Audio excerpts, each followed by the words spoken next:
आज की इस खास चर्चा में बात होगी एक ऐसे रहस्य की जो सीधा हिमालय की ऊंचाइयों से जुड़ा है। हम डिकोड करने वाले हैं ब्रह्म कमल को, धरती के सबसे दुर्लभ और जादुई पौधों में से एक। इसका वैज्ञानिक रूप और इसका आध्यात्मिक महत्व दोनों ही इतने हैरान करने वाले हैं कि यकीन मानिए, इसके बारे में जानना एक बेहतरीन अनुभव होने वाला है। तो चलिए, बिना किसी देरी के सीधा शुरू करते हैं। जरा इस नज़ारे को देखिए। ये है ब्रह्म कमल, बिल्कुल अपने असली प्राकृतिक अवतार में। हिमालय की इन कठोर पथरीली चट्टानों के बीच ये कितनी शांति से बसा हुआ है।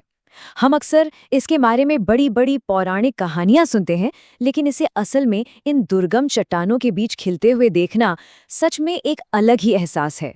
इतनी ऊंचाई पर भी ये कितनी सुरक्षित और सुंदर तरह से मौजूद है। अब जो बात इसे सबसे खास बनाती है वो है इसकी ये दोहरी पहचान।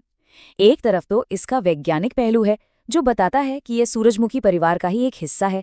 इसका वैज्ञानिक नाम सॉस्यूरिया ओवुलाटा है और ये एक ऐसा पौधा है जो भयंकर ऊंचाइयों पर भी जिंदा रहने की जबरदस्त ताकत रखता है। वहीं दूसरी तरफ इसकी पौराणिक पहचान है। इसे स्वयं भगवान ब्रह्मा का कमल माना जाता है, पवित्रता का सबसे बड़ा प्रतीक और एक ऐसा फूल जो मुरादें पूरी करता है। मतलब विज्ञान और गहरी आस्था का ऐसा संगम शायद ही कहीं और देखने को मिले। और ऐसा नहीं है कि ये फूल हर जगह मिल जाएगा, बिल्कुल नहीं। ये खास तौर पर हिमालय के तराई क्षेत्रों में और खासकर फूलों की घाटी और केदारनाथ जैसी कठिन और विशिष्ट जगहों पर ही पनपता है।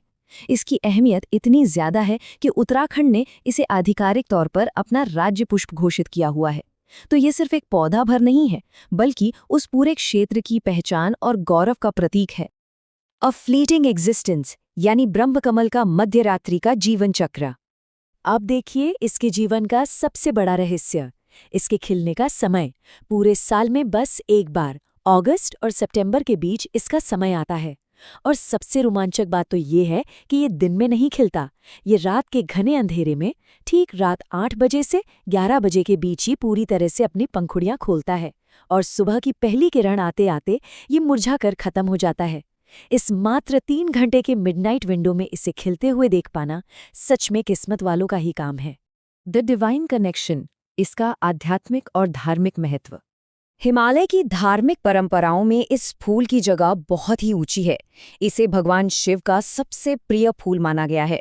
सदियों से केदारनाथ और बद्रीनाथ जैसे पवित्र तीर्थों में इसे एक बेहद खास और पवित्र भेंट के रूप में चढ़ाया जाता रहा है। और क्योंकि इसका खिलना इतना दुर्लभ है, तो स्थानीय लोक कथाओं में कहा जाता है कि अगर किसी ने इसे खिलते हुए देख भर लिया तो उसकी हर मनोकामना पूरी हो जाती है।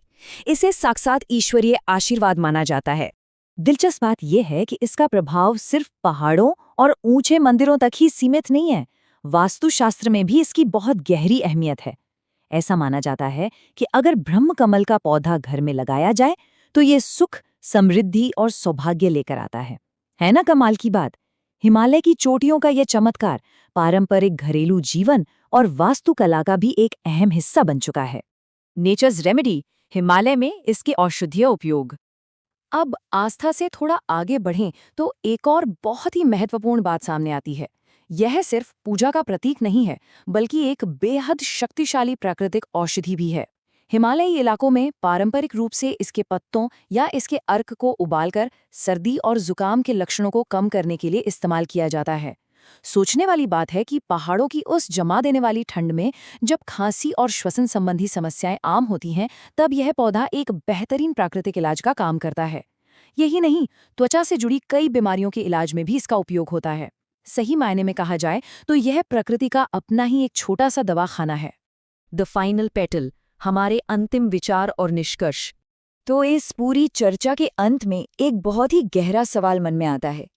क्या ब्रह्मकमल का असली जादू इसकी उन दिव्य और रहस्यमयी पौराणिक कहानियों में बसा है, या फिर हिमालय की इतनी कठोर ऊंचाइयों पर टिके रहने की इसकी अविश्वसनीय जैविक ताकत में?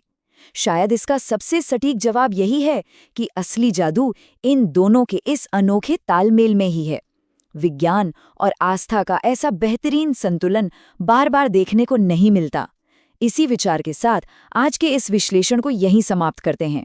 प्रकृति के इन रहस्यों को जानने की उत्सुकता को हमेशा बनाए रखिए।